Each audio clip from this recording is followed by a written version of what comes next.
Hey, what's going on? Campaign right here, iPowerRichmond.com. Now, usually, when I'm kicking it, I usually have a rap artist on. But I thought I'd take this weekend out, Patriots weekend, and bring somebody real special in here. I got my big uncle, as I call him, Mr. Reverend Al Sharpton. What's going on, sir? All right, Campaign, what's up? You do have a rap artist. I'm an original rapper. You were telling me a little bit about that as far as with, your history as far as growing up around James Brown. We're going to get into that a little bit and everything. But what do you really feel about the state of hip-hop today, though?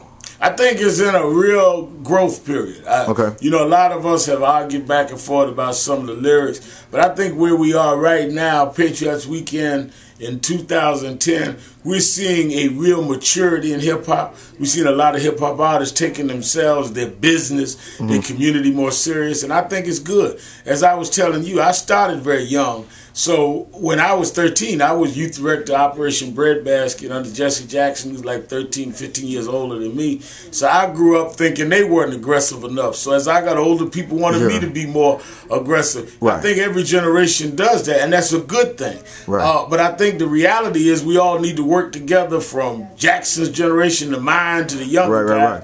When I was 16, my main guy I hung with was Teddy Brown, James Brown's son, who got killed in a car accident. So James Brown kind of took me in as a son, because my father had left when I was a kid. I came out of a single-parent home. So by growing up under James Brown and actually living in his house at one point, I knew the beginning of rap, because all the rap artists used to come to talk to him, to sample his stuff. Chuck D and I around the same age. So I grew up, when I started in the 80s, really catching fire with civil rights. Public Enemy and I were the same, out of the same kind of hood. That's why you saw No Justice, No Peace. Our slogan and a lot of their things, that's why Spike Lee had it in his movies. Right. So I understood hip-hop in its origins, saw it grow, African Bambaataa and all of that, saw it grow, become more commercial, and now becoming more conscious. And I think that's a good thing.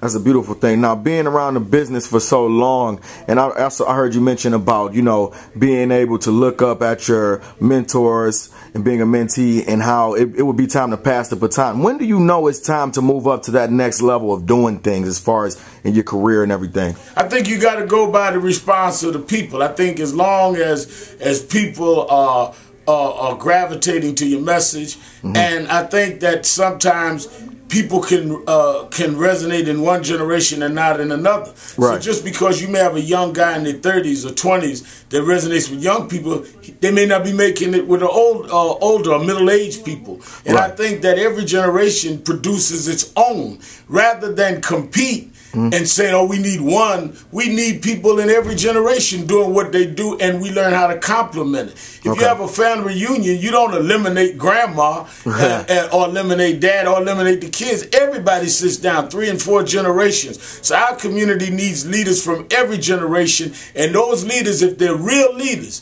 will learn how to sit down at the table and say, now how do we deal with the whole family and bring everybody together? Okay, now this younger group of leaders are civil rights, our new civil rights movement. The young people, I call them freedom fighters, and a lot of people call them different things.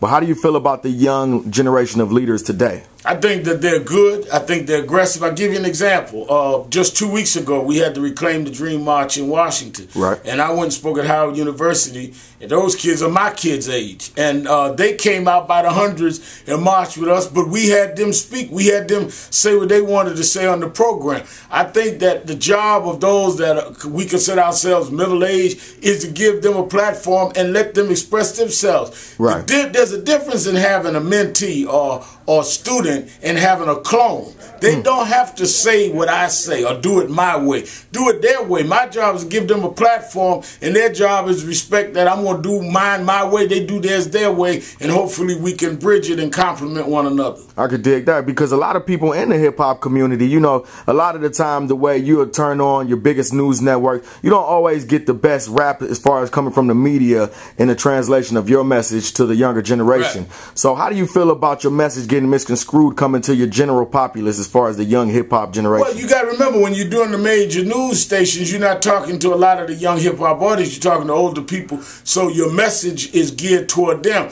I think what we need to do is do more like Campaign is doing. Let some of those that are talking to the hip-hop generation have some of us on, so we can talk to them, so they can understand us to them, our message to them, because they're not watching the CNNs. They're watching you. They're checking out the blogs. They're checking out the internet. So don't, if I'm in church, I'm going to give a church message. If I'm in the street, I'm going to give a street message. It's the same message, but it's geared a different way because you got to keep it real to who you talking to. So don't ask me why on Face the Nation I'm not talking in a way that I would talk on 125th Street in Harlem, because I'm intelligent enough to play to my market just like any rapper would. If you doing the Grammys, you different than if you in the hood doing a club. That's right. That's what I'm talking about. Mr. Reverend Sharpton. Keeping it real. Hey. With campaign. Keeping it 1,000. You know what I'm saying? Right here. Thank you so much, sir. Thank you, man. Appreciate you. All right, man. Now, one last thing before I go. Now, this is kind of funny. I want to ask you one thing. Go ahead. Go ahead. Ask me. Okay, go ahead. Did you leave Cleveland because you had warrants out?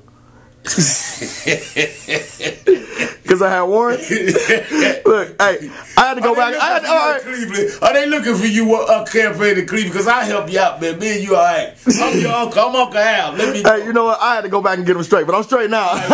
We straight. Okay, so now, Virginia is the hair capital of America. Not too many people know that. Now, I say that because this is the home of Madam C.J. Walker. Now, I got to know. All the young people want to know, how do you keep your hair so popped? Well, one is, James Brown is the one that made me style my hair like this. Okay. He wanted me to wear this my hair like this till he died, and I ended up preaching this funeral. I still keep it because it became part of my identity. Right. But I tell you what, my hair keeps more black business going than somebody with a bald head that don't nobody make no bread off of. Woo! Reverend Al. All right. Keep it 1,000. We good.